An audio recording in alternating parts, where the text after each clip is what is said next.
사실 우리가 이제 제가 제목은 뭐 포괄적 차별금지법과 대사연적 효력이지만 어 제목은 너무 거창합니다. 근데 제가 밑에다가 이제 God is in the detail을 이렇게 했는데요.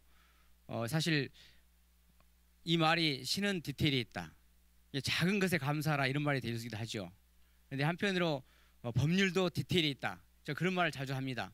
오늘 참 내용이 조금 어렵고 힘들 수도 있다 그런 뜻입니다. 그러나 다른 기회에 하면은 사람들이 다 절리고 오를 텐데 다행히 우리가 하나님께서 기회를 줘가지고 유튜브로 할 수 있어서 정말 다행입니다. 그래서 인내를 가지고 하면 디테일 한번 보도록 하겠습니다. 순서는 차별금지법의 제정 시도부터 포괄적 차별금지와 개별적 차별금지법, 왜 포괄적 차별금지법인가, 또 소위 말하는 가짜뉴스 우리가 한번 팩트 체크해 보고요. 혐오 표현과 표현의 자유, 차별금지법의 문제점, 우리가 이제 마지막까지 헌법상의 평등원칙과 대사연적 효력, 이거 뭐 5번과 같은 것입니다. 이렇게 갈 때 시간 나름대로 하여튼 최대한 빨리 나가보도록 하겠습니다. 지금까지 2007년 12월 12일 날 최초로 법무부가 차별금지법을 성안해가지고 국회에 제출했습니다. 그래가지고 지금까지 7차례 차별금지법이 시도를 했고 이번에 이제 2020년 6월 29일 날 8차례인데요. 그동안에 2007년 12월에 입법이 처음 발의됐을 때 그때 이제 우리 교회에서 이 성적 지향 때문에 여러 가지 반대를 하고 해서 이제 성적 지향이 빠져가지고 국회에 들어갔습니다. 그랬더니 이 차별금지법을 추진하는 쪽에서도 이 성적 지향이 빠진 것은 소위 말하는 안 꼽는 찐빵이다 해가지고 의원들을 통해서 의원 입법으로 성적 지향을 논란하는 시도가 계속 있었지요. 그러다가 이제 17대 국회에 이제 그 발의가 통과를 못하고 근데 18대 국회, 19대 국회까지 또 있었죠. 그러다가 20대 국회 때는 또 아예 발의가 안 됐습니다. 특별히 이제 18대, 19대 국회 때는 의원들이 자진 철회를 했는데요. 2013년에 뭐 어떤 쪽에서는 뭐 한국 교회가 많이 반대를 해서 그렇다는 분도 있고 하지만 이제 의원들이 시간이 지나면서 공부를 많이 하니까 차별금지법은 알면 알수록 통과하기가 어렵다. 이렇게 해서 막 스스로 철회한 것이 아닌가 저는 그렇게 생각합니다. 그리고 이 차별금지법은 우리 교계도 엄청나게 반대를 하지만 기업들에서도 최초에 반대를 많이 했던 것입니다. 그럼에도 불구하고 차별금지법이 제정이 안 되니까 이제 지방자치단체로 가가지고 인권조례 운동을 계속 했었어요. 그래가지고 지방자치단체 우리 243개 단체 중에 뭐 이제 한 110개 가까운 곳이 인권조례를 가지고 있고 또 학생 인권조례를 만드는 운동을 계속했습니다. 특별히 여기에 이제 서울 학생 인권조례 보면 2017년 이제 9월 21일 날 우리가 말하는 소위 말하는 혐오적 표현이 들어갑니다. 조례에. 여기 보시면 학교의 설립자, 경영자, 학교의 장과 교직원 그리고 학생은 제1항에서 예시한 사유를 이유로 차별적 언사나 행동, 혐오적 표현 등을 통해 다른 사람의 인권을 침해해서는 안 된다. 이게 2017년 9월에 들어가거든요. 그래서 저희들이 그 당시에 이제 우리 삼성동에 있는 김순규 장로님과 또 우리 조영길 변호사님을 비롯해서 또 박성재 변호사님 우리 여러 팀이 이 지금 조례를 이때 우리가 소송을 해서 막지 않으면 틀림없이 차별금지법이 또는 혐오표현 금지법이 규제법이 나올 수 있습니다. 그래서 우리가 이 운동을 해야 되겠습니다 해서 이제 소송을 했는데요. 그 결과는 이따가 또 한번 내용이 나오기 때문에 한번 보도록 하죠. 이렇게 이제 조례로 가다가 드디어 이제 2020년에 6월달에 정의당에서 10명의 국회의원들의 동의를 받아가지고 이제 차별금지법을 발의했죠. 그리고 그 다음 날 바로 이제 평등법 시한이라고 국가인권위가 이제 또 비슷한 법안을 발의를 해서 입법을 하라고 이제 국회에 제출했는데요. 뒤에 것은 평등법 시한, 앞에 것은 이제 국회에서 제출된 차별금지법 안 그렇겠습니다. 하여튼 두 개 다 양자가 제한 이유가 헌법상 평등의 이념을 실현하고 실효적인 차별구제 수단들을 도입해서 사회적 약자에 대한 신속하고 실질적인 구제를 도모하겠다 이런 취지입니다. 이제 우리 헌법상에 이제 평등 원칙을 구현한다는 것이죠. 우리 헌법 11조에 보면은 이렇게 되어 있습니다. 모든 국민은 법 앞에 평등하다. 누구든지 성별, 종교 또는 사회적 신분에 의하여 정치적, 경제적, 사회적, 문화적 생활의 모든 영역에 있어서 차별을 받지 아니한다. 너무나 우리가 흥분되는 말씀이죠, 사실. 그런데 이 말씀이 너무너무나 귀중한 말씀이고 제가 이제 헌법책을 공부하면서 가장 또 헌법 공부하면서 가장 좋았던 말씀이 이 세계 인권 선언의 역사 중에 평등의 원칙은 우리 기독교 사상에 영향을 받았다. 특별히 칼빈파의 영향을 받아서 우리 인권의 역사가 된 것이다 했을 때 너무 기분이 좋더라고요. 그 당시에 우리가 이제 종교의 자유를 갖기 위해서 이 평등 종교의 자유를 누리기 위해서 평등원칙을 보장해라 그런 말이죠. 이 헌법상 11조의 평등은 모든 사람이 기회를 평등하게 줄라 이런 뜻이고 또 그걸 법률적으로 해석을 해보면 같은 것은 같게 다른 것은 다르게 다루어야 한다는 것입니다. 그래서 다른 것을 같게 취급한 것이 평등원칙에 반하는 것이거든요. 그런데 이제 차별금지법은 다른 것을 이렇게 같게 하는 것을 강제하는 그런 법 같기도 해요. 그래서 그렇게 되면 오히려 평등원칙에 반한 것이 된다. 이렇게 같은 것은 같게 다른 것은 다르게 다루어야 한다. 이게 역시 명령이죠. 그렇지만 아주 이제 예외적인 경우에 같지만 다르게 취급해야 되는 경우가 있습니다. 이게 바로 우리가 말하는 사회적 약자 보호입니다. 우리 헌법 32조에 보면 여자 또 연소자의 근로는 특별한 보호를 받는다 이렇게 되어 있습니다. 그리고 34조에 보면 국가는 여자의 복지와 권익의 향상을 위하여 노력해야 된다. 그리고 국가는 노인과 청소년의 복지 향상을 위하여 정책을 실시할 의무를 가진다. 그리고 신체장애자, 질병, 노령, 기타의 사유로 생활 능력이 없는 국민은 법률이 정하는 바에 의하여 국가의 보호를 받는다. 그리고 헌법 36조에 보면 혼인과 가족생활은 개인의 존엄과 양성의 평등을 기초로 성립되고 유지돼야 하며 국가는 이를 보장한다. 그리고 국가는 모성의 보호를 위하여 노력해야 된다. 이 조문제가 3개를 인용해놨는데요. 여기 보면 어떤 내용이 나옵니까? 여자, 성별이 나오죠. 연소자, 노인, 그럼 나이가 나오죠. 그리고 또 청소년도 나이가 관련되겠죠. 그리고 신체장애, 장애, 질병, 병력, 또 노령 이제 건강 상태도 나오겠죠. 그다음에 혼인 여부, 또 모성이니까 임신, 출산, 또 혼인과 가족 생활이죠. 가족과 근로 형태 이렇게요. 이 조문에 우리가 흔히 말하는 차별금지법 사유에 있는 이 차별 사유들이 여기에 다 나오는 것이에요. 그렇기 때문에 어떤 분들은 헌법 11조에서 나온다고 이렇게 하긴 하지만 사실 사회적 약자를 보호한다는 것은 헌법 32조부터 36조에 있는 사회적 보장권에서 나오는 것이거든요. 그리고 우리가 좀 이렇게 구분을 좀 해야 할 것 같습니다. 그리고 우리가 조금 주의를 해야 할 게 앞서 우리가 11조에서는 성별, 종교, 사회적 신분에 따라서 차별받지 아니한다. 이게 차별을 받지 아니한다 규정이 났죠. 그런데 32조를 보면 여자 연소자의 근로는 특별 보호를 받는다. 이렇게 보호를 해야 한다. 이걸 의무로 하고 있습니다. 그리고 또 5항 같은 데도 국가의 보호를 받는다. 이런 것은 국가가 이런 사람들에 대해서는 보호를 해야 될 의무를 두고 있는 것이죠. 그리고 또 34조 같은 경우는 노력해야 된다. 노력해야 되는 것은 차별을 허용할 수 있다는 것이고, 그렇기 때문에 우리 32조나 34조 5항을 보면 오히려 국가가 차별을 해야 될 의무가 법령상 있는 거예요. 이런 분들은 건강한 사람하고 똑같이 취급은 안 된다. 오히려 이 사람들은 차별을 해줘야 된다. 다르게 취급을 해줘야 된다. 오히려 이제 뭐 다음에 우리가 이제 헌법 교수님, 엄선필 교수님이나 이렇게 다른 헌법 교수님들 하시면 아마 설명할 수도 있어요. 오히려 헌법은 헌법 11조에서는 차별을 하여서는 안 된다. 차별 금지를 명하기도 하지만 이렇게 32조, 34조처럼 차별해야 한다. 이렇게 유리한 차별을 명령하기도 합니다. 그리고 차별 보호를 이렇게 노력해야 한다. 이런 것은 차별을 해도 된다. 차별을 허용하고 됐다. 이렇게 해석할 수 있어요. 그래서 우리가 형식적으로 차별 금지 의무만 하면은 아주 이상한 논리가 될 수 있거든요. 그래서 그런 부분을 우리가 조금 이제 헌법적으로 어려운 이야기지만 한번 들어보면 좋겠습니다. 하여튼 우리가 32조나 36조의 이런 차별 사유를 가지고 이미 개별적 법률을 다 만들어놨습니다.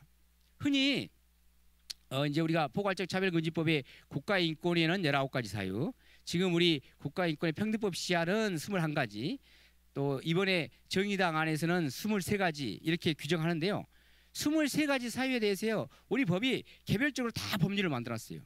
보십시오. 성별 그러면 양성평등기본법, 남녀고용평등법에서 규정하고 있죠. 장애, 사실 장애인 차별금지법, 장애인 복지법, 장애인 등편의법 하는데 제가 장애인에 관련된 법률을 보니까 법률만 12가지가 있더라고요. 그리고 나이에 대해서 뭐 고용상 연령 차별 금지 이런 것은 차별을 금지하는 것이지만 오히려 청소년 보호법, 아동복지법, 소년보호법들은 이런 것은 청소년이나 아동들은 나이에 따라서 특별한 보호를 하라는 것입니다. 유리한 차별을 하라는 것이죠. 그리고 출신 국가, 출신 민족, 출신 지역이 될 수 있어요. 외국인 처우 기본법이 있습니다. 외국인 고용법이 있습니다. 문화 다양성법이 있습니다. 다문화 가족 지역법이 있습니다. 그리고 또 혼인 여부, 임시 출산 또는 가족 형태 및 가족 상황도요. 앞서 우리 조영길 변호사님께서 여러 번 설명하셨죠. 건강한 가족, 가족 관계 등에 관한 법률, 주민등록법, 한부모 가족 지원법 등이 있어요. 특별히 우리 3조 같은 데 보면 차별하지 말라고 되어 있습니다. 그리고 국적에 대해서도요. 국적법, 난민법이 있습니다. 언어에 대해서도 국어기본법이 있어요. 언어 차별하지 말라고 하면서 국어기본법을 만들어 놨는데 국어랑 차별하지 말라고 하면 또 이상하죠. 그리고 사상 또는 정치적 의견에 대해서도요. 정당법이 있습니다. 형의 효력에 실효되어 가는 법률에 형의 실효등에 관한 전과를 차별하지 말라고 한 것은 형의 실효등에 관한 법률도 규정하고 있고요. 또 학력도요. 교육기본법이 있습니다. 그리고 초중등 교육법이 있어요. 고등교육법이 있어요. 이미 법에서 초등중 교육하고 고등교육은 구별을 하고 있죠. 구별 분리를 하고 있습니다. 그리고 고용 형태에 대해서도요. 고용정책기본법, 기간제법, 파견자 보호 등에 관한 법률에서 고용 형태에 대해서 다 규정하고 있습니다. 그리고 병력 또는 건강 상태 이게요. 후천성 면역 결핍증에 관한 예방법, 에이즈 예방법에 다 있습니다. 또 감염병 예방법도 있죠. 용모 등 신체 조건, 용모 등 신체 조건이라고 그 정의당안에 돼 있고 저 평등법 시행에 용모 등 유전자 정보라고 돼 있는데요. 유전자 정보에 대해서는 생명윤리 및 안전에 관한 법률 제48조에서도요. 유전자에 관련된 차별하지 말라고 돼 있어요.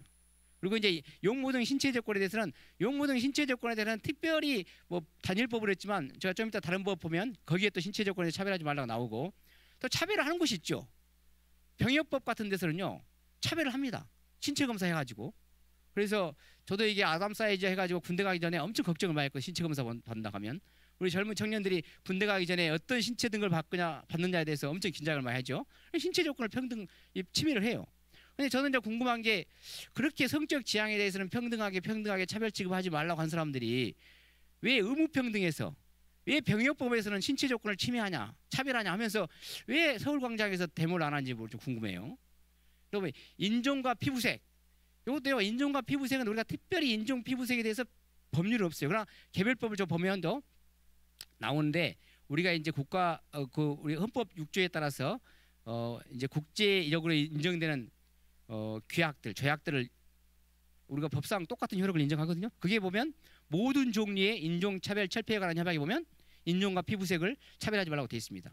이렇게 제가 보니까 다 치다 보니까 23가지 중에 남은 게 사회적 신분인데 사회적 신분은 사실은 지금 1번부터 21번까지가 다 19번까지가 다 사회적 신분에 관련되기 때문에 뭐 사회적 신분에 관해서는 뭐 특별히 단일법을 만들기는 어려울 것입니다.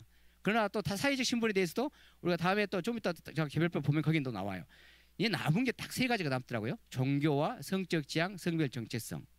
이 3가지를 위해서 혹시 차별금지법을 이것 때문에 포괄적 차별금지를 만든 것이 아니냐.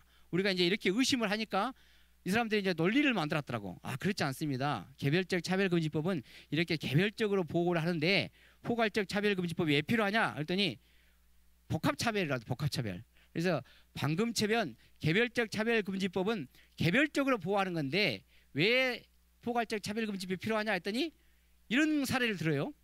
나이 많은 중년의 기혼 여성이 취업에서 차별을 받은 경우 이런 경우는 개별적 차별 사유 23가지 이렇게 쭉 나열해 내가지고는 어떤 한 법으로 보호하기 어렵지 않느냐. 여기 보면 나이 많은 중년의 기혼 여성 하면은 일단 차별 사유가 나이에 따른 또 차별이 있을 수 있죠. 그다음에 이제 나이가 많고 이렇게 중년이 되면 또 뭐 용모 등도 또 이렇게 젊은 사람하고 또 신체 조건이 다를 수도 있죠. 그리고 기혼이니까 또 혼인 여부가 있죠. 그리고 여성, 남성 하면은 또 성별 등 이렇게 나이나 용모 등 신체 조건이나 혼인 여부나 성별이나 이렇게 여러 가지 사유가 복합 차별이 있을 때는 개별적 차별 사유, 개별적 사유를 규정한 개별적 차별금지법으로 어렵지 않습니까? 그래서 포괄적 차별금지법이 필요합니다. 이렇게 얘기하더라고. 그리고 또 그 개별적 차별금지법을 하게 되면 각 법률마다 차별을 시정한 기구가 다 이렇게 법률마다 개별적 법률이 있는데 이렇게 단일하게 포괄적 차별금지법을 만들면 차별 시정 기구가 하나로 단일화, 뭐 특별히 이제 뭐 국가인권위원회를 말하겠죠. 이렇게 단일화될 수 있어서 권리 구제의 실효성을 얻을 수 있습니다. 이렇게 이야기를 해요. 어떻게 보면 그럴 듯하죠. 그렇게 해요. 그러니까 상당히 연구를 많이 한 거예요. 우리가 계속 개별적 차별금지법이 있는데 무슨 포괄적 차별금지법이냐 이렇게 하니까 복합차별을 위해서도 필요합니다. 이거 논리를 만들었어요. 근데 제가 이제 다시 한번 저도 이제 연구를 했죠. 그래도 봤더니 이거 보세요. 나이 많은 중년의 기혼 여성이 결국 차이가 있죠. 나이 많고 용모도 다르고 혼인 여부, 성별 등 이런 차이 사유가 있는데 이것을 차별의 효과가 나타난 것은 결국 차별 영역이죠. 여기 어디서 차별을 받았다 그랬어요? 취업에서 차별을 받았다고. 취업에서. 그러면 결국 고용 영역에서 차별을 받은 것이거든요. 그렇기 때문에 우리가 차별 사유가 막 23가지 이렇게 있지만 결국 차별을 받았다고 하는 영역은 고용이나 재화 영역이나 교육 훈련이나 행정 서비스 결국 네 군데 아니야. 네 군데 법에서 한번 보자 이거죠. 네 군데를. 그래서 제가 봤어요. 그랬더니 우리 고용정책 기본법을 딱 봐요. 고용정책 기본법 7조에 보니까 이렇게 돼 있어요. 취업의 균등함 기회보장 해가지고 사업자는 근로자를 모집 채용할 때 합리적인 이유 없이 성별이나 신앙이나 연령이나 신체 조건이 나오죠. 사회적 신분, 여기서 사회적 신분 나오죠. 출신 지역, 학력, 출신 학교, 혼인, 임신 또는 병력 등, 그리고 또 성별 등 비슷하죠. 성별 등 우리 그 국가인권위원회법이나 차별금지법 시안에 나온 거나 성별 등을 이유로 차별을 해서는 아니 되며 균등한 취업의 기회를 보장해야 한다. 이렇게 당신들의 말하는 고용의 영역에서 방금 나이 많은 중년의 기혼의 여성이 결국 취업에서 불이익을 받았는데 이렇게 취업에서 복합적으로 규정해 놨지 않느냐. 그래서 보세요. 또 근로기준법도요. 6조에 균등한 처우 해가지고 사용자는 근로자에 대하여 남녀의 성을 이유로 차별적 대우를 하지 못하고 국적, 신앙 또는 사회적 신분을 이유로 근로조건에 대한 차별적 처우를 하지 못한다. 이렇게 복합적으로 다 해놨죠. 그리고 이 근로기준법은요. 114조에서 이걸 위반하면 형사처벌도 할 수 있게 돼 있어요. 이렇게 강력하게 사실 개별적 차별금지법이지만 복합차별을 다 규정해놨고 또 교육기본법도 있습니다. 이렇게 교육기본법도 4조에 보면 교육의 기회 균등 해가지고 모든 국민은 성별, 종교, 신념, 인종, 사회적 신분 여기 경제적 지위도 나와요. 경제적 지위 또는 신체적 조건 여기 신체적 조건 또 나오죠. 등을 이유로 교육에서 차별을 받지 아니한다. 이렇게 복합적으로 해놨다. 그리고 재화 영역에서도요. 사회보장법에도 다 이렇게 해놨어요. 사회보장이란 출산이나 양육, 실업, 노령, 장애, 질병, 빈곤 및 사망 등의 사회적 위험으로부터 이렇게 사회보장 서비스에서 차별받지 않는다. 다 해놨거든요. 그리고 사회보장법에서 이걸 권리를 침해하면요. 행정소송으로 다 다투게 돼 있고 권리구제를 또 할 수 있게 돼 있죠. 무엇보다도 포괄적 차별금지법은 국가인권위원회법이 아주 자세히 규정해놨죠. 국가인권위원회법 2조 3호에 보면 이렇게요. 복합차별을 해놨습니다. 평등권 침해 차별행위를 하면서 사실 이렇게 다 해놨죠. 성별, 장애, 나이, 종교 쭉 해서 인데 국가인권위법 19가지 사유를 해놨어요. 19가지 사유 등을 이유로 다음 강목의 어느 하나에 해당하는 행위를 말한다 하면서 고용, 재화 영역 등 교육, 활용, 성희롱 해가지고 4가지 영역을 구분해서 해놨거든요. 이렇게 똑같이 지금 현재 차별금지법하고 비슷하게 만들어놨는데 이거 복합차별 만들어놨지 않느냐? 왜 필요하냐? 그랬더니 이제 이 사람들이 아니 이제 그래도 만들어놨는데 국가인권위원회법은 권리규제의 실효성이 없다 이렇게 주장을 해요. 그런데요. 제가 이 복합차별을 규정한 포괄적 차별금지법하고 개별적 차별금지법하고 포괄적 차별금지법이 오히려 개별적 차별금지법 비교해보면요. 포괄적 차별금지법이 좋은 게 하나도 없어요. 어떻게 보면. 보세요. 우리 국가인권위원회법이 지금 현재 시행되고 있는 포괄적 차별금지법인데 국가인권위원회법 이렇게 돼 있죠. 평등권 침해 행위, 차별행위라 하면서 뭐 이렇게 쭉 나열해가지고 성적 지향, 병력 등을 이유로 다음 강목의 어느 하나에 해당하는 행위를 말한다 하면서 고용, 재화 영역, 교육, 훈련과 관련하여 특정한 사람 또는 집단을 포함한다 이렇게 돼 있어요. 우대, 배제, 구별하여 하거나 불리하게 대우해서는 안 된다. 이 포괄적 차별금지법이요. 되게 보면 되게 좋아 보여요. 그런데 장애인 차별 금지 및 구제 등에 관한 법률 우리 약칭해서 장애인 차별금지법이라고 하는데요. 이 법률하고 비교를 해보면요. 보세요. 장애인 차별금지법에는요.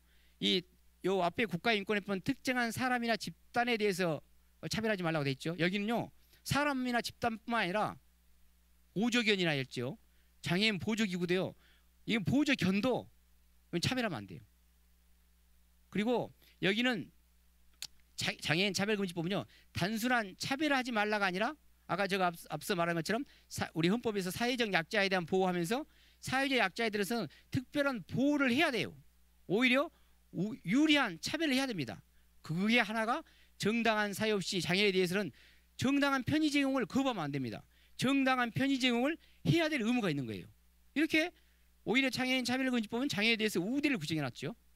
그리고 또 이 앞서 본 국가인권위법은 고용이나 재화 영역, 교육 훈련, 행정 서비스 이런 공공 영역에 대해서만 차별을 받지 않냐 이렇게 한데요. 장애인 차별금지법은요, 가족, 가정, 복지시설, 가족, 가정 이렇게 소위 말하는 사적인 공간에도 차별을 금지하면 안 된다 이렇게 해놨어요. 이것을 만약에 장애인 차별금지법을 개별적 차별금지법을 안 하고 복합적, 포괄적 차별금지법으로 하면 오히려 장애인들한테는 더 불리한 결과가 발생할 수 있는 것이죠. 그래서 포괄적 차별금지법이 무슨 권리구제에 그렇게 유용하지는 않다. 우리가 영상적 이거 한번 해주세요. 그럼에도 불구하고 왜 포괄적 차별금지법을 만들려고 하느냐? 방금 앞서서 언뜻 말했지만 이렇게 개별적 차별금지법 또 포괄적으로 다 규정돼놨고 더욱이 국가인권위법도 만들어놨는데 왜 포괄적 차별금지법이냐? 그래서 제가 이제 이 영상을 한번 보면 이제 잘 우리가 할 수 있죠.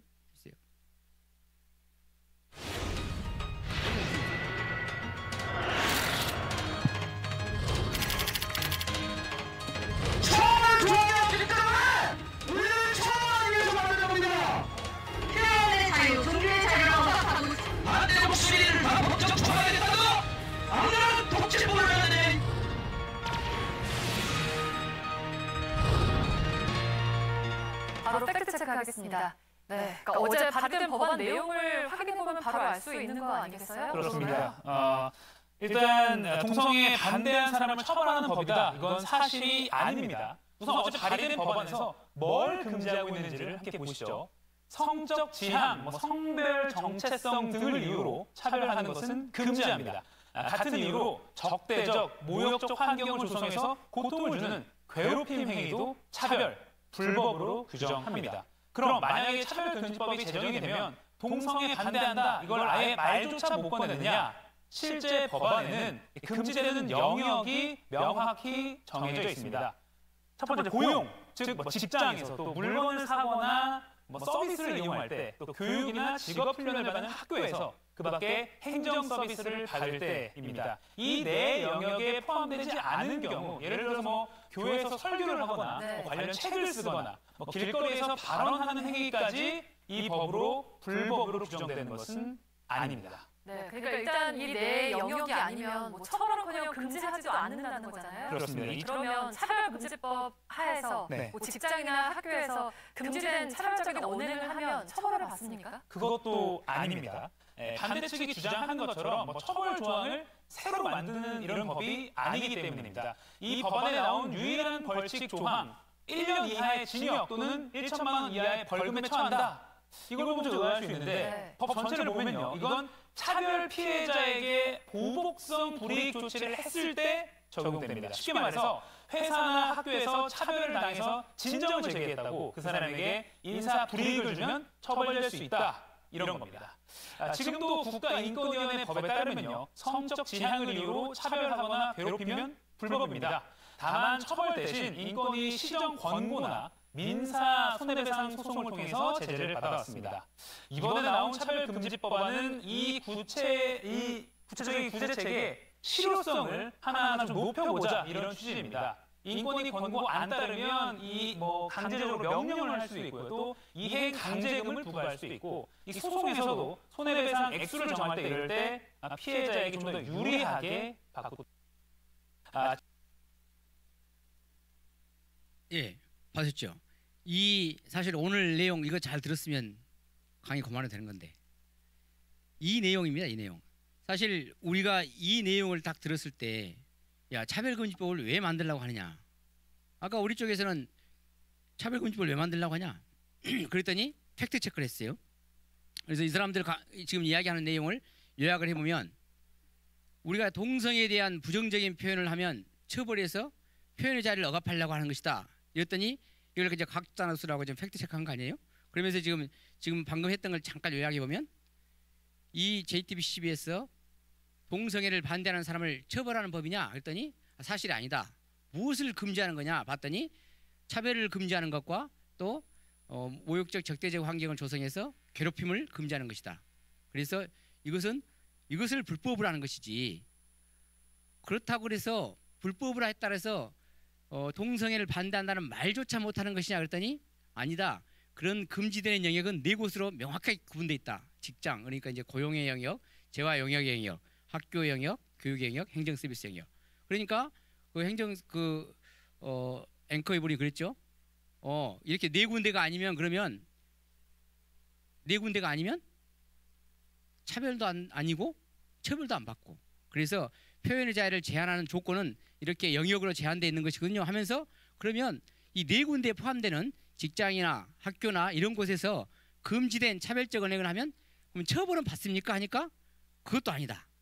차별금지법 안을 59조를 보면 보복성 불이익 조치를 해야 처벌을 받는 것이고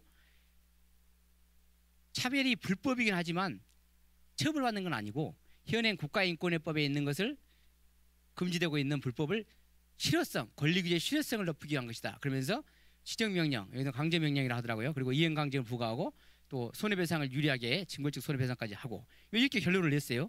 그러니까 결론적으로 금지되는 네 개 영역이 아니면 차별도 아니고 처벌도 안 받고, 그러니까 금지되는 네 개 영역에서는 차별은 되지만 불법은 되지만 처벌은 안 받는다. 뭐 이런 뜻이에요.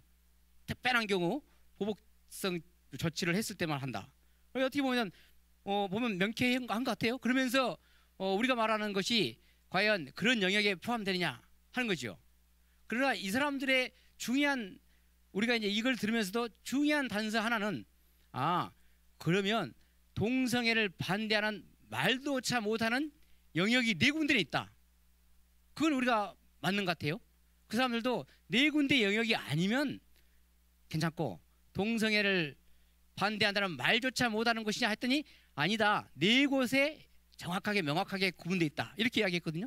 그러니까 네 곳에 있으면 동성애를 반대하는 말도 못한다. 이렇게 우리가 해석해도 될 것 같은데 제가 봤을 때는. 그럼 다시 한번 들어보세요. 저는 그렇게 들리는데. 그런데 중요한 것은 이 정의당 안에 이 사람들이 차별도 금지하지만 그 동성애를 반대하는 말조차 못하게 하는 규정이 정의당 안 3조 1항 4호에 있는 아까 네 구제 제1호 강목의 영역 네 군데거든요. 네 영역에서 성별 등을 이유로 적대적 모욕적 환경을 조성하는 등 신체적 정신적 고통을 주는 행위, 여기에 네 군데에 해당하면 동성애를 반대하는 말조차 못한다. 그런데 교회는 여기에 해당하지 않는다 이런 뜻이에요.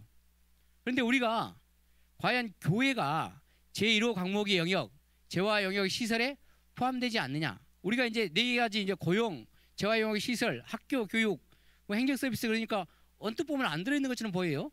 그러나 고용, 재화 영역 시설, 학교, 행정 서비스 할 때 재화 영역 시설에 대해서 특별히 이제 우리 조영기 변호사님이 전에도 많이 설명하셨죠. 시설 부분에서는 분명히 들어가지 않느냐 그렇게 이야기했잖아요. 그래요. 저도 보니까 그렇게 돼 있어요. 시설, 우리가 누가 봐도 야 종교 시설인데 시설이 안 들어가? 우리가 이제 일상적인도 그렇게 해석할 수 있지만 법률에도 이렇게 돼 있어요. 사실 차별금지법의 모델이 되고 있는 가장 개별적 차별금지법으로 잘된 법이 장애인 차별금지법인데요. 장애인 차별금지 및 권리구제 등에 관한 법률이에요. 이 법에 보면요 3조 16호에 시설물이라 하면 정의가 있어요. 시설물이라 하면 건축법 제2조 1항 2호 여기에 따른 건축법 2조 1항에 2호에 따른 시설물이다 하면서 건축법 다시 1항 2호를 보면 건축물이라고 되어 있어요. 건축물. 그럼 교회가 이렇게 여기 이제 시설처럼 건축물로 되어 있으면 시설이란 것이죠. 그리고 더 명확한 것은 장애인, 노인, 임산부 등의 편의 증진 보호자에 관한 법률이 우리가 장애인 등 편의법인데요. 여기 보면 2조 6호에 보면 이렇게 되어 있어요. 공공건물 및 공중이용 시설이란 불특정 다수가 이용하는 건축물, 여기다 시설 및 그 부대 시설로서 대통령령으로 정하는 건물과 시설 이렇게 돼 있거든요. 근데 그것을 대통령령으로 정한다고 돼 있죠. 대통령으로 정해놓은 걸 제가 보니까요. 장애인 등 편의법 시행령 2조를 보니까 거기 보면 이제 공공시설이 쭉 나와요. 근데 거기 문화 및 집회시설, 종교시설 이렇게 돼 있더라고요. 종교시설이 법에서 볼 때는 특별히 우리 차별금지법을 우리가 해석하는 중요한 모델이 되는 장애인 차별금지법에서는 종교시설을 공공건물 및 공중이용시설이라는 것이에요. 근데 그쪽 사람들이 주장할 때 뭐라고 하면 교회는 종교적 영역이고 사적 영역이니까 평등법, 차별금지법이 적용되지 않습니다. 이렇게 이야기해요. 그런데 법에서는요. 교회도 공적 영역이라는 거예요. 공공건물 및 공중이용시설. 최근에 지금 계속 우리가 코로나19 때문에 공중이용시설, 다중시설을 제한할 때 보면요. 교회가 여기 들어가는 것이에요. 종교시설에. 그렇기 때문에 당연히 교회도 재화용역 시설, 재화나 시설이 들어간다. 그 다음에요. 제가 이제 경제학 교수님한테 특별히 우리 중앙대 김승욱 교수님한테 여쭤봤어요. 우리가 말하는 시설이 경제학에서 말하는 재화용역에 어디에 속합니까? 그랬더니 당연히 물건이기 때문에 재화에 속한다는 것이에요. 그렇기 때문에 여기 시설이란 말이 없어도 재화라고 되어 있어도 재화에 해당한다. 그러나 정의당은 더 명백하게 시설이라고 해놨기 때문에 교회가 당연히 속한 것이고. 그런데 그러면 교회에서 뭐 교회가 이제 건물로 속한다고 해서 모든 게 제한되는 거 아니죠. 여기에서 방금 JTBC에서 뭐라고 했냐면 설교하거나 책을 쓰거나 길거리 발언 같은 것은 제한되지 않습니다. 이렇게 말했어요. 그런데 과연 그러는가? 여기 이제 두 가지죠. 먼저 이제 3조 1항 4호에서 강목의 영역에 3조 1항 4호에 해당을 하면 여기서는 이제 강목의 영역에 해당하면 당연히 괴롭힘에 들어가겠죠. 그리고 거기에 해당하지 않아도 이 강목의 영역 네 가지 영역 고용이나 재화용역 시설이나 교육 훈련 영역이나 행정 서비스에서 안 들어가더라도 5호가 제3조 1항 5호에 이게 합리적 이유 없이 성별 등을 이유로 특정 개인이나 집단에 대한 분리, 구별, 제한, 배제, 거부 등 불리한 대우를 표시하거나 조장하는 강구행위. 여기에 또 해당할 수가 있어요. 그래서 이 두 개 차이는요. 3조 1항 4호에는요. 합리적 이유 없이란 말이 없죠. 그렇기 때문에 더 4조가 더 강력할 수 있어요. 4호가. 합리적 이유란 말이 없거든요. 그런데 이제 합리적 이유란 말은 5호에는 있어요. 그러나 저는 이제 합리적 이유란 말도 사실 껍데기에 불과하대 여기서. 그렇게 하는데 뭐 뒤에 이제 제가 시간이 되면 한번 보기로 하고요. 합리적 이유가 왜 필요하냐면 특별히 이제 개인이나 집단에 대한 분리, 구별, 배제, 제한 여기가 들어가 있기 때문에 분리, 구별하는 것이 항상 그러면 아까 말씀한 것처럼 장애인과 일반인을 구별해서 시설에서 장애인 주차장을 따로 만들어 놓고 장애인 화장실을 따로 만드는 분리, 구별이죠. 이런 것은 합리적 이유가 있으면 이제 차별이 아니라고 보려고 합리적 이유를 넣어놓은 것인데 4호는 합리적 이유가 없습니다. 그러니까 4호가 먼저 해당하면 5호를 검토할 필요가 없죠. 4호를 먼저 한번 보시죠. 근데 이제 이거 복잡해요. 사실 제가 이거 보려고 하면 눈이 아프더라고. 그래서 제가 1, 2를 나눴어요. 1, 2. 근데 제가 이렇게 복잡하다 쓰다 보니까 아침에 1, 2를 나누는데 야 이거 내가 이렇게 복잡하게 만들어가지고 이 강의 이거 1시간 동안 뭐 할 수 있나 했는데 이게 독일의 그 선동과 괴벨스가 갑자기 생각나더라고 아침에 오면서. 괴벨스가 뭐라고 했습니까? 선동은 한 줄의 문장으로 가능한데 그것을 반박하려고 하면 수십 장의 문서와 증거가 필요하다. 그리고 그때 그것을 반박하려고 할 때쯤이면 이미 대중은 선동이 끝났다. 제가 이 JTBC를 보면서 야 우리가 왜 우리 조영길 변호사님께서 복음법률과를 만들어가지고 긴급하게 왜 이 영역에 대해서 전다제를 만들어서 각 교회에 해야 되냐. 이 JTBC는 공중파의 영향력이 있죠. 이 미서 거기서 가짜 뉴스입니다 해가지고 팩트 체크 해가지고 버려버리면요 교회 성도들이 다 선동이 되죠. 선동이 끝나. 그래서 제가 야 이거 또 오늘 강의도 이런 거 눈 아픈 거 하면은 야 힘들 텐데 그런데 이때 하나 뭔지 합니까 해서 제가 1, 2를 이렇게 반으로 나눴어요. 1로. 그래서 일단 1 보면 좀 크나 별 차이가 없어요 사실은. 그래서 4호와 5호에 해당하는데 4호에 먼저 검토를 해보죠. 4호에 강목의 영역에 해당을 하면 5호를 검토할 필요가 없는데요. 이 강목의 영역, 강목의 영역에 뭐라고 했습니까? 재화 영역 시설 여기를 검토해야죠. 왜? 고용 영역이나 학교 교육, 뭐 행정 서비스 여기까지 안 가더라도 재화 영역 시설이 엄청 넓어요. 제가 우리 경제학자들한테 물어보니까요, 재화 영역이 안 들어간 게 없답니다. 이 보세요. 교회, 길거리도요. 4영역 중에 아까 말씀드린 것처럼 시설이 들어갑니다. 교회는 당연히 종교 시설이라겠죠. 제가 길거리에 도로 보니까요. 법에 보니까 도로 시설, 하천 시설 돼 있더라고. 광정도 시설이에요. 그러니까 시설이라고 넣어버리면 시설에 해당해요. 그리고 또 경제학자들한테 물어봤더니 도로도 재활화예요. 재활. 그러면 야 길거리나 교회도 재활에 넣어버리면 당연히 사후가 적용돼 버리죠. 그럴 가능성이 있다. 그리고 책 쓰는 건요. 책 쓰는 것은 영역에 해당될 가능성이 많다는 거예요. 영역. 그런데 눈에 보이지가 않죠. 노무를 제공하는 것이기 때문에. 그래서 영역 서비스에 해당하고 특별히 문화 등의 공급에 대해서 우리가 이제 이 차별금지법에도 규정이 되어 있는데요. 문화에 해당할 수 있다. 그렇기 때문에 이 3조 1항 4호에 해당할 가능성이 있다. 그러면 책을 보고 또 길거리에서 전도하는 걸 듣고 교회 설교를 듣고 내가 충격받았다. 정신적 고통을 받았다 하면요. 형법이 될 수 있다는 거예요. 그것은 저희 이야기가 아니고 우리가 이제 국민일보 2020년 올해 이제 9월 4일자에 지난주에 우리 명재진 충남대 헌법 교수님께서 칼럼을 쓰셨더라고. 지금 내가 기고문을 쓰는 것도 이 문화 영역으로 금지될 수가 있다.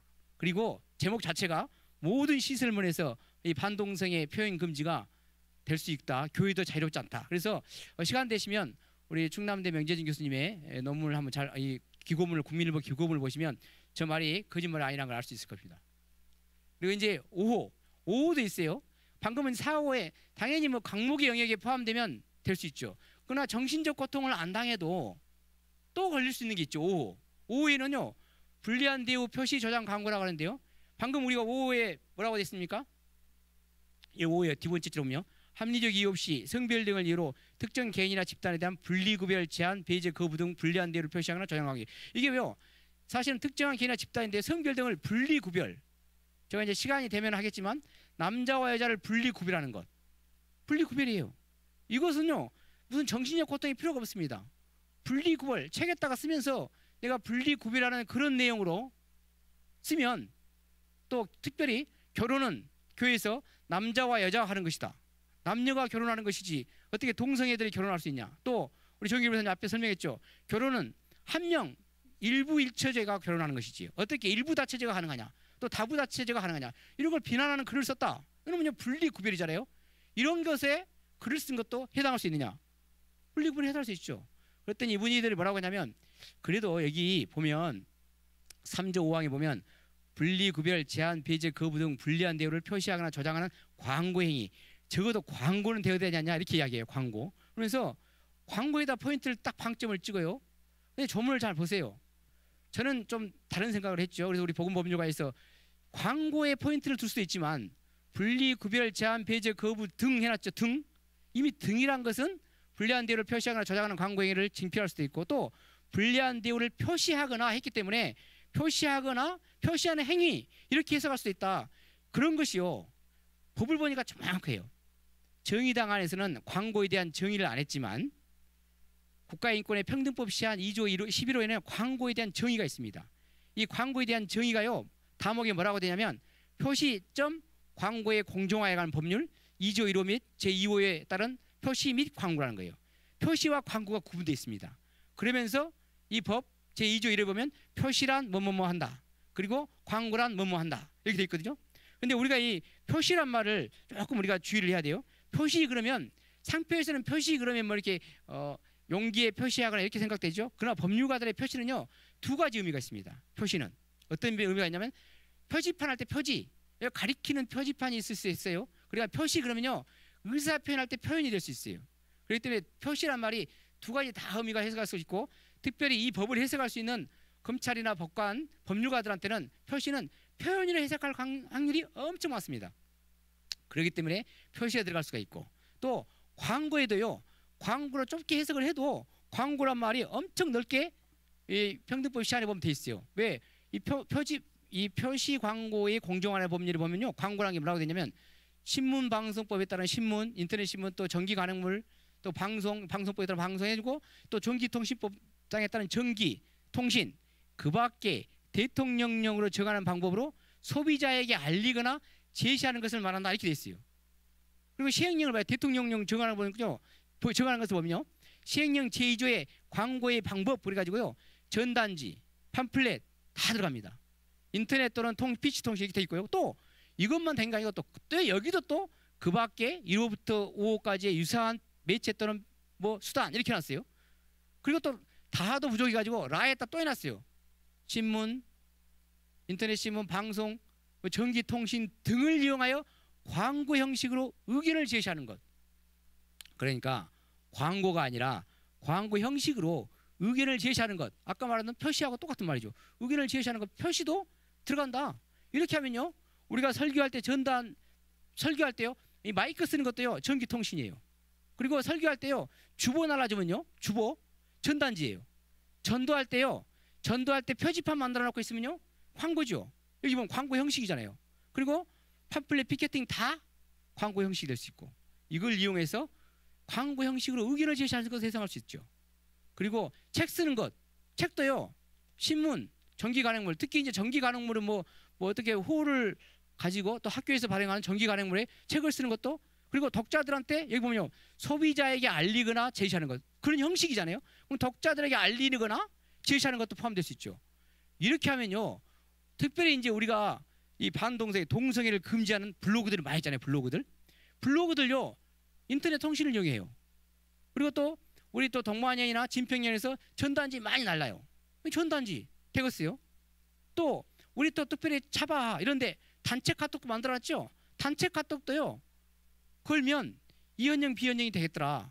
그럼 잘못하면 우리가 3조 1항 5호에 다 들어갈 가능성이 있다. 그러면 잘못하면 불법이 될 가능성이 있다. 그럼에도 불구하고 이 국가인권법이 6월 30일 날 국가인권회가 보도자를 내면서 이 평등법 시한, 그러니까 차별금지법 아니죠, 고용, 재화 영역 등의 일부 영역에 적용되므로 설교나 전도 그 자체는 평등법 시한 적용을 받지 않습니다. 그렇게 이야기하고요.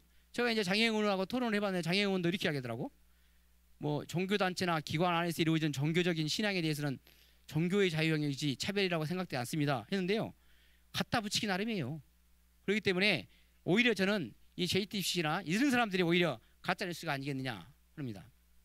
그리고요, 이제 만약에 이런 영역에 들어갔다고 이제 아까 말씀 JTBC에서도 차별이 되면 불법이다. 불법은 맞다.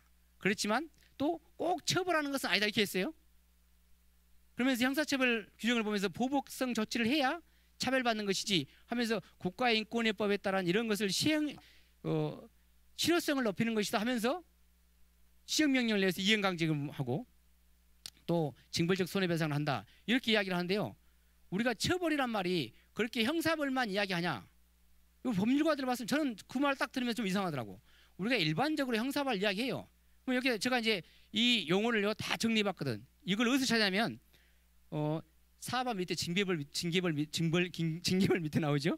국가법령정보센터에 들어가가지고 제가 법령 용어에 가서 쳐봤어.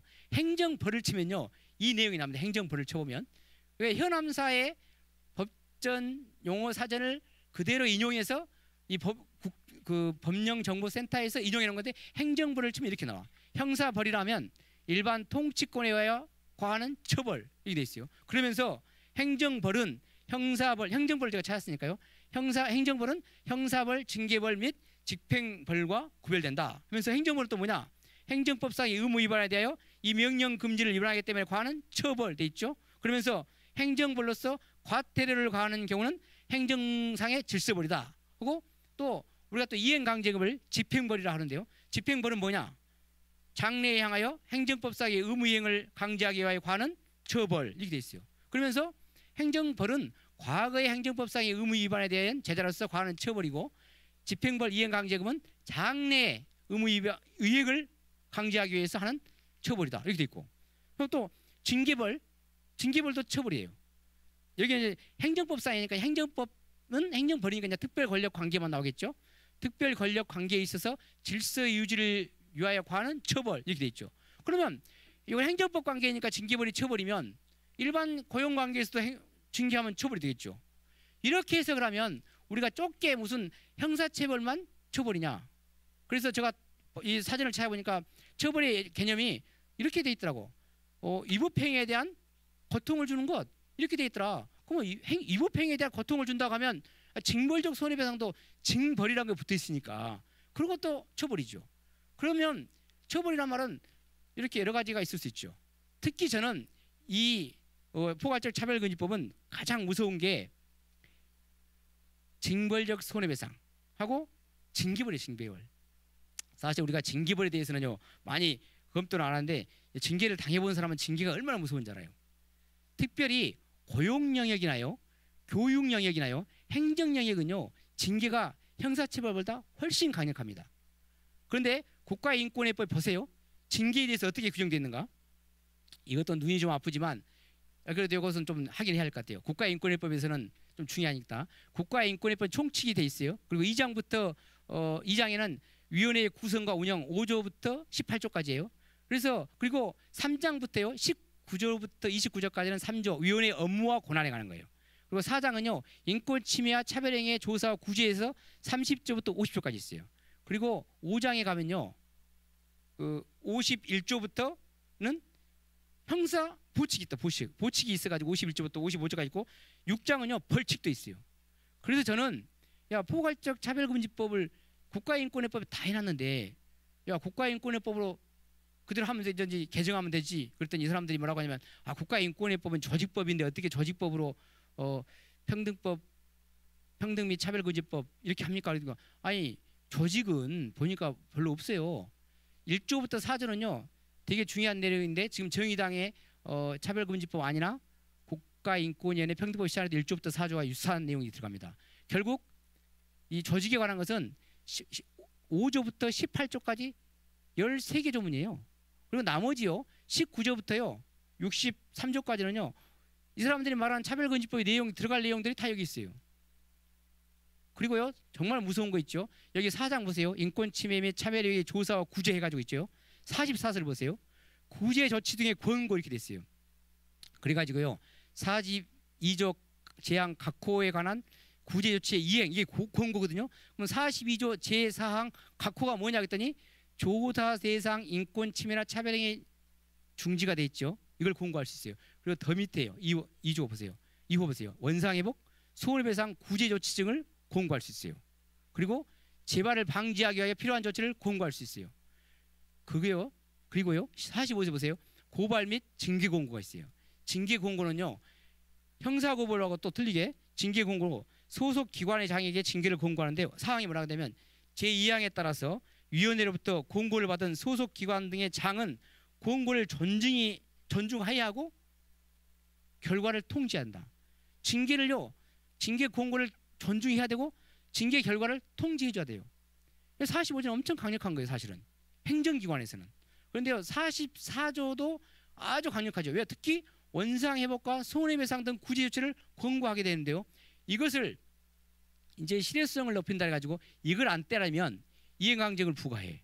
차별금지법 시행안에 보면요. 그리고 이 이행강제금은 아까 말한 대로 집행벌이고 장래의 의무 이행을 확보하게 한다 그랬죠. 그런데 이 차별금지법 시행안에는요. 어느 기간을 정해가지고 이행강제금을 부과했다가 안 하면 또 부과해요. 형사처벌은 1천만 원 이하인데 이 이행강제금을 부과하는 건 3천만 원 이하예요. 한 번 부과하고 또 부과할 수도 있어요. 이렇게 무서운 것을 이제 권고해서 안 따르면 이걸 할 수 있다. 그러면서 손해배상 등 구제조치도 권고 손해배상 얼마 해? 안 따라. 그러면 시정명령 내리고 이것도 할 수 있죠. 사입사고에 따르면. 이렇게 강력한 법을 가지고 있는데 아직도 부족해가지고 또 법을 만든다고 하냐. 그럼 국가인권위한테 어떤 권한을 주기를 원하는 것이냐. 보세요. 저 국가인권위법 차별금지법 안 하고 해놨죠. 사실은 우리가 아까 56조가 뭐 처벌규정이라고 이렇게 돼 있죠. 56조에 보면 사용자 등이 제55조를 위반하여 불이익조치를 한 경우에 1년 이하의 징역 또는 1천만 원 이하의 벌금에 처한다 돼 있죠. 근데 55조를 보세요. 55조 내용이요. 우연히 국가인권위법 55조하고 내용도 비슷해요. 이걸 처벌하기 위해서 한다는 거예요. 그래서 이 처벌 규정은 우리 사실 교단에서 정말 지키기가 어렵습니다. 왜? 우리 교회는 불이익한 조치를 할 수밖에 없는 경우가 있어요. 그렇기 때문에 우리가 불이익 조치를 감수해야 한다. 이거 한번 틀어주세요. 이 영상을 보고 이제 우리가 마지막으로 이제 해모 표현과 표현의 자유를 좀 정리할 수 있는 시간을 좀 가졌으면 좋겠습니다. 지난해 11월에 헌법재판소는 이 성적 지향 등을 이유로 차별받지 않을 권리를 명시한 서울시 학생 인권조례가 합헌이라고 결정했죠. 이 차별적 언사나 행동, 혐오적 표현은 민주주의 장에서 허용되는 한계를 넘는 것이다. 제한될 필요가 있다. 이렇게 판단했습니다.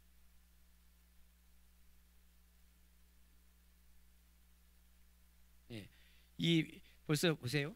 이 혐오 표현 혐오 표현과 표현의 자유 너무 중요하죠. 사실 이 사람들이 이야기할 때 혐오 표현은 보장이 안 되는 것처럼 이렇게 이야기해요. 그런데요, 이분들이 헌법재판소 판결문을 조금 오해를 하는 것 같아요. 우리가 서울의 학생인권조례 실제로 저희들이 이제 헌법재판을 수행했기 때문에 이 내용을 잘 알죠. 이 헌법재판소 결정이 서울시 학생인권조례에 관한 내용인데 결정 요지가 이었습니다. 차별적 언사나 행동이나 혐오적 표현도 헌법 21조가 규정하는 표현의 자유의 보호 영역에 해당한다는 것이에요. 혐오 표현도 표현의 자유로서 당연히 보장된다. 다만 제한할 수는 있다. 헌법 37조 2항에 따라서. 그런데 제한을 하려면 헌법 37조 2항은 법률의 근거가 있어야 되죠. 그렇기 때문에 이 혐오표현규제법, 차별금지법에 넣어가지고 슬그머니 만들려고 하는 것이 결국은 37조 2항을 피해 나가려고 만드는 것이 아니겠냐. 그런데 그럼 학생인권조례는 왜 찬성을 했느냐? 이 학생인권조례는 조례인데요. 왜 했냐? 일반인과 달리 학생들은 아직 육체적, 정신적으로 미성숙한 학생들이기 때문에 이 학생들이 있는 구성원들에 있는 공간에서는 표현의 자유로서 얻어지는 가치와 인격의 보호에 의해서 달성되는 가치를 비교할 때 이 사람들은 어른들처럼 성인들처럼 사상의 자유시장에서 통용되는 기준을 그대로 적용하기 어렵고 또 교육감이 특별히 이제 지방자치단체가 공교육에 있어서 포괄적인 감독권을 갖고 있기 때문에 포괄적 위임을 받아서 조례로 학생들에 대해서는 만들 수 있다 이렇게 해요. 그러나 저희들은 이것도 문제가 있다 해가지고 아직도 서울시 학생인권조례에서는 계속 소송을 좀 하고 있죠. 그래서 우리가 이제 표현의 자유라는 것은 혐오 표현도 방금 우리 헌법재판소에서 말할 때 이 혐오 표현도 당연히 표현의 자유가 들어간다. 특별히 제가 이제 마지막에 이 보세요. 양심의 자유. 우리가 양심은요 기본적으로 진, 선, 미, 성. 인간은 본성적으로 진리와 선과 아름다움과 거룩함을 추구하잖아요. 그러면 여기에 반대되는 것도 있죠. 진리의 반대는 거짓, 사입에 대해서는 당연히 혐오하고 또 선을 추구하다 보면 악을 대해서 당연히 혐오할 것이고 또 아름다움을 추구하다 보면 당연히 미운 것에 대해서는 또 혐오할 수가 있죠. 그리고 거룩함을 추구하다 보면 속된 것에 대해서 이런 것에 대해서 혐오할 수가 있는 건 아니겠어요? 그럼 우리가 이제 이런 행위 우리가 계속 조영기 변호사님한테 행위와 행위자를 구분해야 한다. 이러면 우리가 밑에 있는 거짓되고 악한 행동이다 또는 또 추한 행동이다 속된 행동이다 이런 것에 대해서는 우리가 혐오할 수가 있어야 되겠죠. 그리고 우리가 이제 기본적으로 그 양심을 또 우리가 가치관이라 하는데 그리고 보면 이제 양심이 뭐냐 하면 세계관, 인생관, 주의, 신조 등은 물론 옳고 그름을 판단함에 있어서 그렇게 행동하지 않고는 내 인격적 존재 가치가 파멸되고 마는 내면의 진지한 소리다. 하면 우리가 기본적으로 옳고 그름을 판단할 때요 그런 행동에 대해서 혐오하지 않으면 그건 어떻게 하는 것이요. 그래서 제가 그래서 혐오를 찾아봤어요. 사전에 결국은 혐오란 게 미워하다, 싫어하다고 돼 있더라고. 그러면 미워하다, 싫어하다 반대가 뭐예요? 좋아하다, 사랑하다 아니에요? 그럼 좋아하다, 사랑하다 반대. 내가 그러면 이것을 선택할 것이냐, 이걸 선택하냐, 둘 중에 하나를 선택하면 선택을 받지 못한 것은 당연히 내가 싫어한 것 되겠죠. 그러면 그런 것 될 때 당연히 가치 판단해서 하나는 선택하고 하나를 선택하지 않게 되면 우리가 당연히 또 어떤 것을 내가 좋다고 하고 사랑한다 하면 또 다른 것에 대해서는 미워한다, 싫어한다는 감정이 당연히 필요한 게 아니겠느냐 하고 제가 이제 이거 마지막 이거 하겠습니다. 그러면 우리가 왜 역차별 독재법이라고 하냐 이게 중요해요. 사실 국가인권의법이에요. 혐오 표현을 우리가 생각하는 것 좀 달라요. 이 혐오 표현을 이 사람들이 혐오 표현 리포트에 뭐라고 하냐면 혐오 표현의 개념 요소 중 차별을 조장하는 효과, 혐오 표현은 그 표적이 되는 대상으로서 대상 집단에 관한 기존의 차별의식을 정당화하거나 조장, 강화하는 효과를 가진다. 따라서 혐오 표현의 대상 집단은 차별을 받아온 사회적 소수 집단이며 그 집단에 대한 차별을 더 공고히 한다는 점에 혐오 표현의 교묘한 문제이다. 그래서 결국 혐오 표현은 차별의 문제다. 그런데 중요한 게 다른 문장이에요. 이러한 점에서 차별을 정당화하고 조장, 강화하는 효과가 없다면 혐오 표현을 할 수가 없다. 예를 들면 여기 보면 사회적 강자나 다수자가 혐오감을 표출하는 것은 혐오 표현하고 보기 어렵다. 강자가 다수자라고 하는 사람들이 약자에 대해서 하면 그건 혐오 표현인데 약자라고 하는 사람들이 소수자라고 하는 사람들이 사회적 강자나 다수자에 대해서 혐오 표현을 하면 그건 혐오 표현이 아니라는 거예요. 그거 너무 좀 이상한 논리죠. 그게 우리가 소위 말하는 뭐 PC 논리, 이 진영 정치 논리, 정치적 독선 이런 건 논리와 비슷하잖아요. 근데 제가 이제 여거 마지막으로 우리가 사실 종교에 대해서 기독교에 대해서 동성애를 반다면 계속 혐오단체라 그래요. 기독교를 이름도 바꿔가면서 막 이상하게 혐오하고. 근데 제가 이제 야 우리가 그러면 저 사람들 논리로 하면 우리가 그러면 소수자 입장에 서야 되겠다. 소수자. 법을 찾아봤어요. 시민적 정치적 권리에 관한 국제규약 보니까 제20조 2호에 이렇게 되더라고. 차별, 적의 또는 폭력의 선동이 될 민족적, 인종적 또는 종교적 징후의 고치는 법률에 의해 금지된다. 종교적 징후의 고치는 금지한다는 것이에요. 그리고 그 사람들도 혐오표현 규제법을 계속 이야기할 때 이 조문을 가지고 해요. 그런데 여기는 명시적으로 성적 지향이나 이런 건 나오지 않지만 민족적, 인종적, 종교적 징후의 고치는 좀 하지 말아라 돼 있는데요. 한 번도 종교에 대해서는 이야기를 안 해 국가인권위원회가. 그리고 27조는 더 심해, 더 좋아. 종족적, 종교적 또는 언어적 소수 집단이 존재하는 국가에 의해서는 그러한 소수 집단에 속하는 사람들에게 그 집단의 다른 구성원들과 함께 그들 자신의 문화를 향유하고 그들 자신의 종교를 표방하고 실현하거나 또는 그들 자신의 언어를 사용할 권리가 부인되지 아니한다. 사실 우리나라는요, 객관적으로 제가 종교 통계를 보니까 종교가 없다고 무종교로 하는 사람들이 55%가 넘어요. 우리나라에서 종교를 갖고 있던 사람들이 소수자죠. 그 중에도 기독교는 더 소수자. 개신교 하면 또 천주교가 분리되면 더 적죠. 우리가 사실 소수자죠. 그리고 이 사람들이 차별을 할 때 차별의 그 속성은 뭐냐 했더니 차별을 받은 것이 역사적으로 누적된 사실이 있어야 되고 그걸 충분히 객관적으로 인지할 수 있어야 된다. 우리나라는 성적 지향에 대해서 역사적으로 차별받은 적이 있을까? 해봤더니 오히려 종교에 대해서는요. 우리가 천주교가 들어올 때부터 또 유교 때부터 또 구한말 시대에 일제시대 때 백오인 사건을 비롯해서 얼마나 많은 우리 종교적인 그 어려움이 있었습니까? 그렇기 때문에 헌법 11조에 성별과 종교와 사회적 신분은 적어도 이것만큼은 우리 한국의 역사적 현실에서 차별하지 말자 해서 우리 역사적 경험이 현실이 반영된 우리 헌법 11조가 아니겠습니까? 그런데 왜 그런 종교에 대해서 이렇게 우리가 사실 소수자인데 왜 그 사람들은 자기가 소수자가 하면서 진정한 소수자에게 이렇게 혐오 표현이라고 하고 우리를 힘들게 하는 것인가? 저는 그 부분에 대해서 의문이 있고 우리가 이런 기회에 대해서 특별히 코로나19를 통해서 우리 한국교회가 정말로 이 차별 혐오에 대해서 또 어떤 입장을 가지고 기도를 해야 되는지 정말 과제이고 정말 숙제라고 생각합니다. 기도하겠습니다. 하나님 감사합니다. 저희들에게 또 이렇게 여러 가지 주말에 쉬는 시간이지만은 저희들에게 지혜를 주시고 또 아버지 하나님 열정을 주셔서 끝까지 강의를 듣게 하시고 아버지 하나님 여러 가지 일정 가운데서 이렇게 또 저희들의 성령 하나님께서 지혜를 주심을 감사드립니다. 아버지 하나님 우리 오직 하나님의 능력을 믿고 우리 하나님께서 모든 일을 답하는 그러한 역사가 이 한국교회에 일어나게 해주시고 이 한국교회를 통해서 온 세계 열방에 또 모범이 되는 귀한 우리 크리스찬들이 되게 하여 주시옵소서. 이 모든 것 우리 주 예수 그리스도로 기도드립니다.